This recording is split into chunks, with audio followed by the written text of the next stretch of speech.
Hello gamers and welcome back to the preview marathon for the upcoming DLC Blood Feud in Transylvania for Steel Division 2.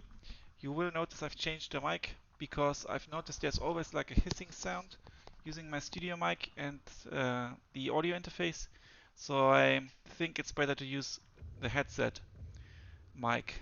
It's I couldn't find the problem. So I think it's the actual computer, but I'm not 100% sure. Alright, Sperrverband Kessel is up next. The motley assortment of German and Hungarian forces grouped as Sperrverband Kessel was used by its charismatic commander Mortimer von Kessel to support the Axis campaign into Romania. Roughly following the organizational lines of a Panzer Grenadier Division, the ad hoc task force contains more infantry and fewer tanks. Sperrverband Kessel features an array of soldiers with varying quality levels, such as Ersatztruppen, experienced Hungarian mountain troops, and elite Brandenburg commandos. Armor is mainly limited to Stuck 3 and 4, self-propelled guns, which is actually not bad at all. Support elements are where this battle group shines, though including fanatical Shendor Hungarian Gendarmerie with supporting CV-33 tankettes, flamethrowing SDKFZ 25116, half-tracks and Stu-42s. A mix of Hungarian and German planes patrol the skies above, from Feud 87 to Focke-Wulf 190 fighters. Sounds very promising, to be honest. Sperrverband is a versatile battle group best suited to provide infantry support on the battlefield. Let's dive right in. This is the overview. So you get decent recon slots. The infantry slots get expensive towards the end.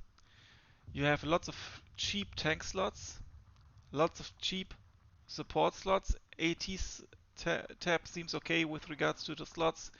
AA 3 AA pieces for decent prices. Artillery okay. Air also decent with four affordable slots. In the Recon tab you get the Aufklärer. So here's one of the German units. You get the Solothurn, which is actually pretty cool. You get the AP shells. I think that's already in Tatalek, I think. So this is actually maybe an interesting option. Also to snipe enemy transports. If they run into machine gun fire, they are screwed though. Then you get the Hatta Röhr Jaror. They can't be upwetted and come very slow. That's a new unit actually. With 11 rifles. And they are disheartened, which I think is pretty cool. So they fall back rather quickly, and then you can bring them into scouting position again. Not too bad. Only 15 points. And then you get Brandenburg Aufklärer, one card, A-phase locked, double vetted, cool unit, 300-meter range, so you can put them in against CQC units in yellow forest. If you manage to put them maybe in a green forest that then becomes yellow forest, that's maybe a good position for them. They've got smoke as well and radio. Not overwhelmingly good, but okay-ish. There's no sniper, no recon cars, that's a bit sad. Infantry tab, you get Ersatztruppen, the recently buffed Sturm Pioneers, buffed because the price was decreased. You get the Hungarian AK Shock as a CQC option. And then this apparently is the mountain troops. Határ-Vadas is a Hungarian flamer for CQC with 4 SMGs, and it's 12 dudes. So if you compare it with the Sturmpio, yeah, you don't have smoke, but it's quite beefy. So it totally makes sense now, even more than before, to reduce the price of the Sturm Pioneer, because otherwise the Határ-Vadas would have had to be 30 points, which would have been way too expensive, I think, compared to Soviet units. I don't know if the buff to the Sturm Pioneers is somehow connected to the DLC already, but possibly it is. The nerf of the Brandenburger surely is. It was communicated. So this is a very interesting unit, I think. Is it not one of the beefiest flamers? 12 men? I think it might be. You get a Határ-Vadas leader with an automatic rifle. Very beefy, 12-man leader. You get 3 in A phase for just 25 points.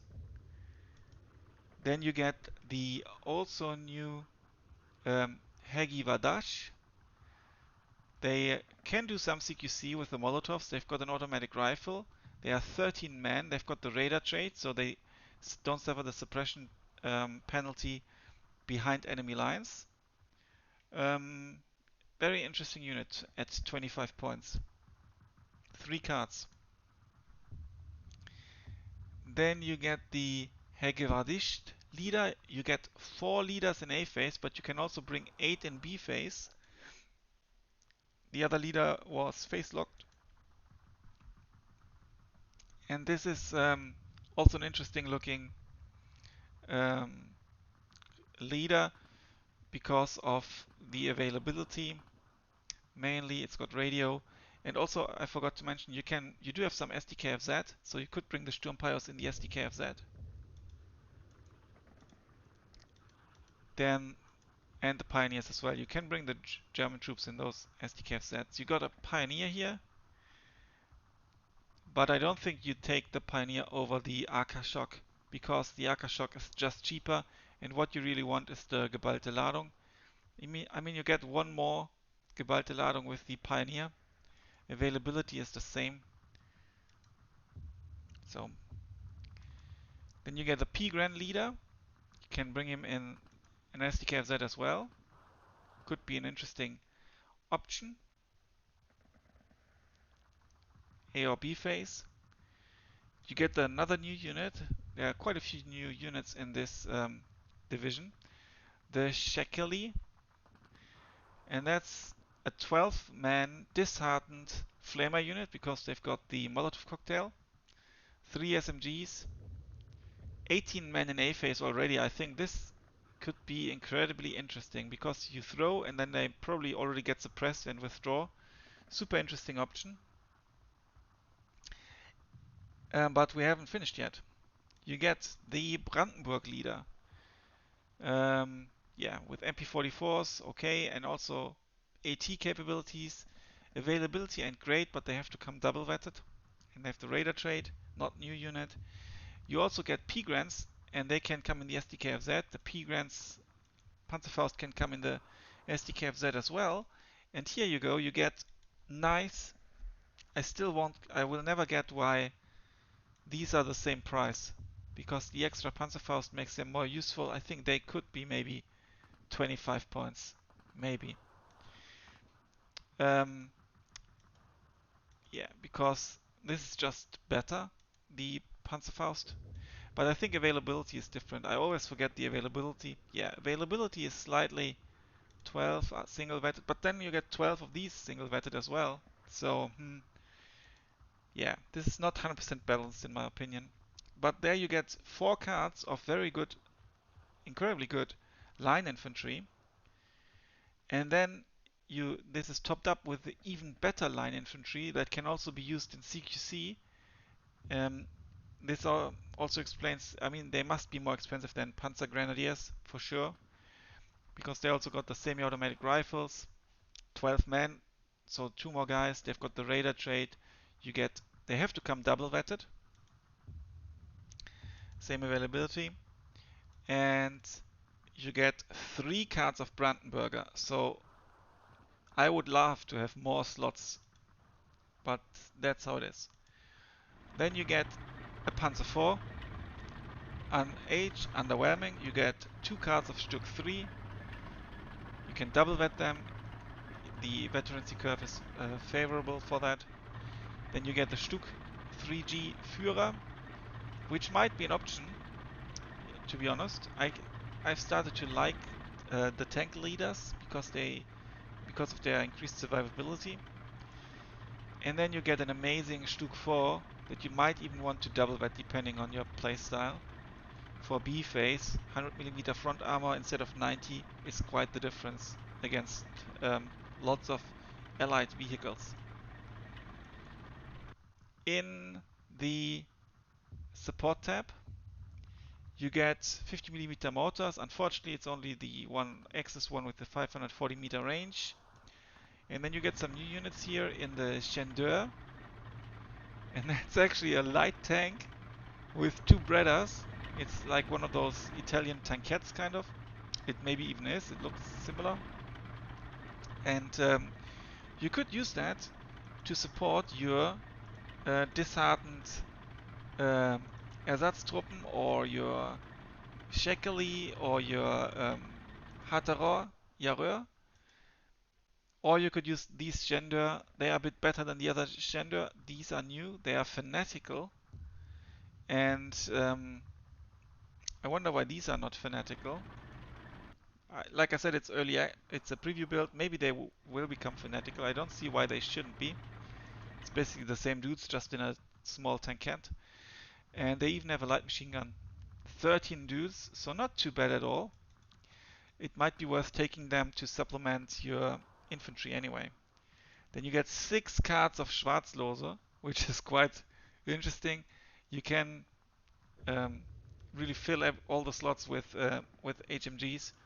You also get the very good Brandenburger MG42. You do get Flammenpanzer.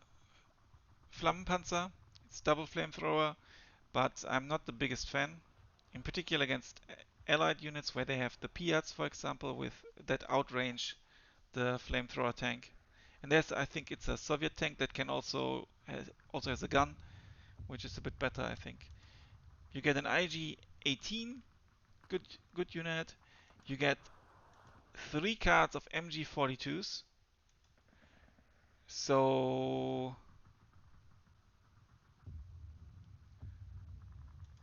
I don't know why. Well, they have to come. There are 5 dudes here, the Brandenburger, and they can't come in a fast transport.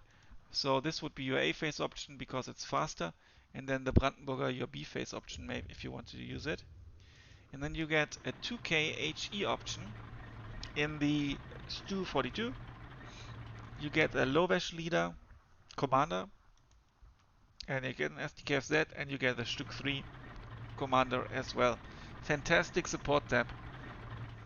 Lots of choices here and lots of different options how to build your deck.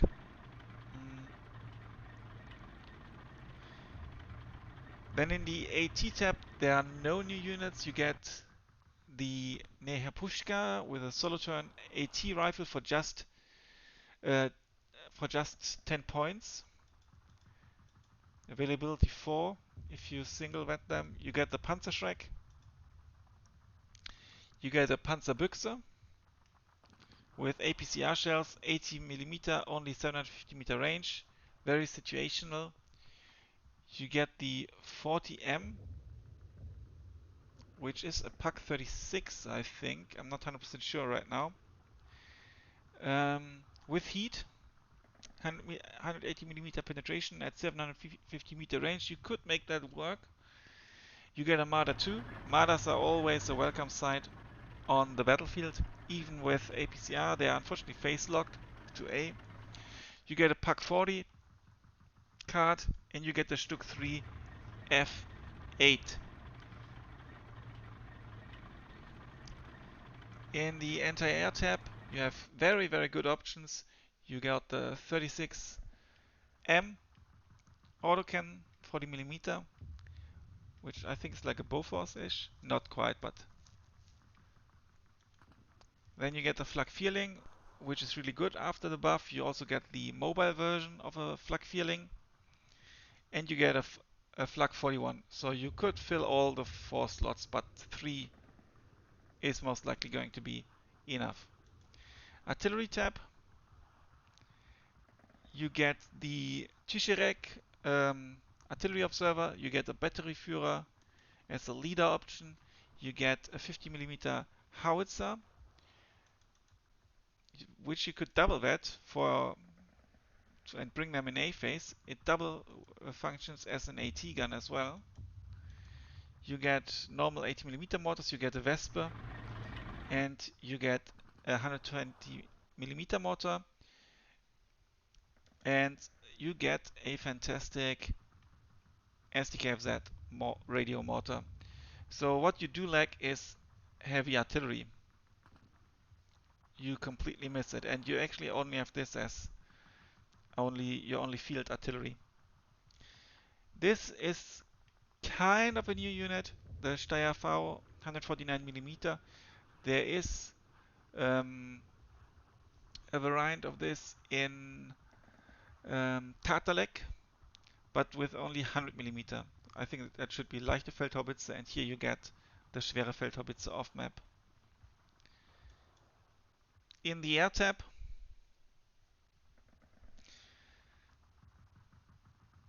you get the Fieseler Storch with radio. You could bring 6 of them in A phase. You get the Focke-Wulf 189A2, but this is a new variant. It's 20 points cheaper, but it doesn't come with the bombs. So that's a bummer, not a bomber. And you get a fighter bomber here with light payload. It's only 4 50-kilogram bombs.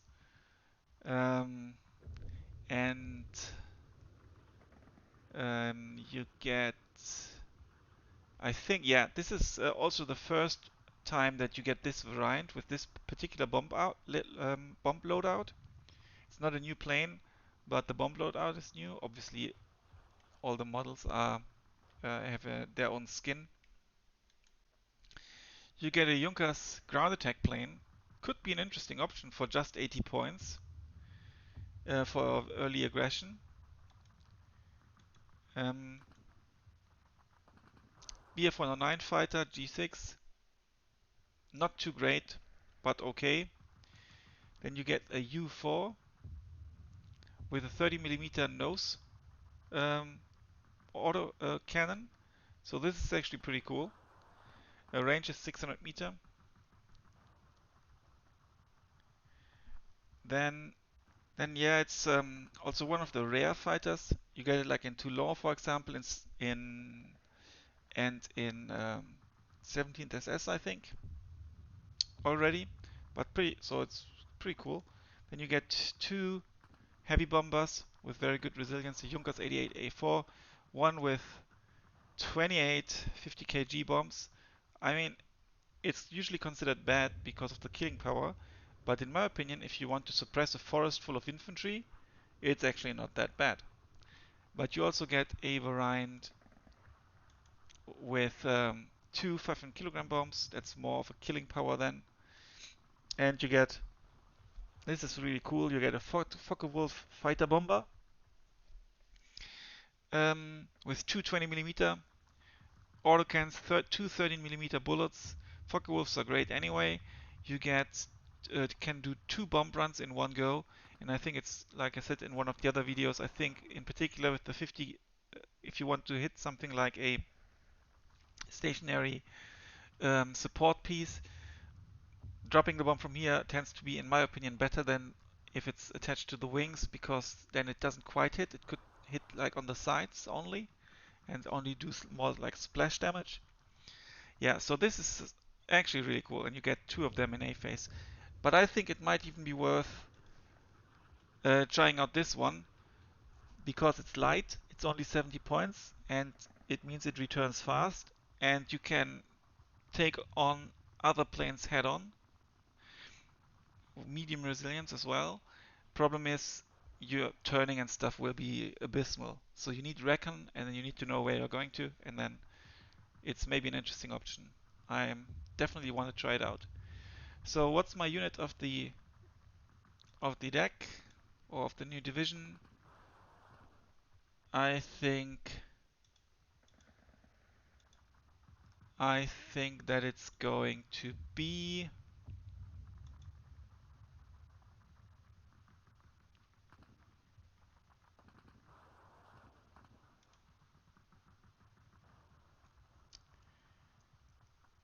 where is it?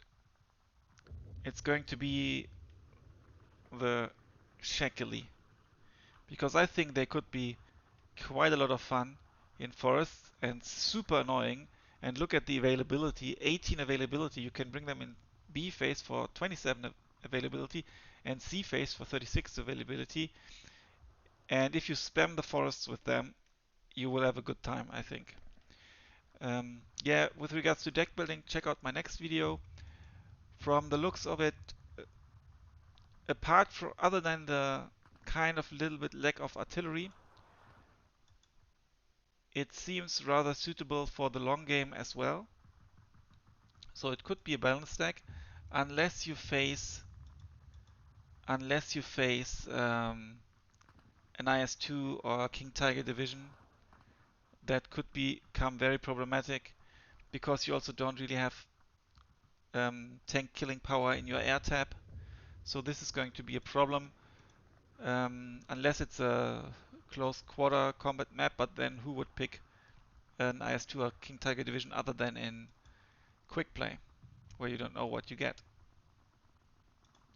So I think it's like more like a medium range division, but a pretty good one. And I think it can be played balanced Maverick and also Vanguard even. Or let me know in the comments what you think about this division. It looks strong, in my opinion.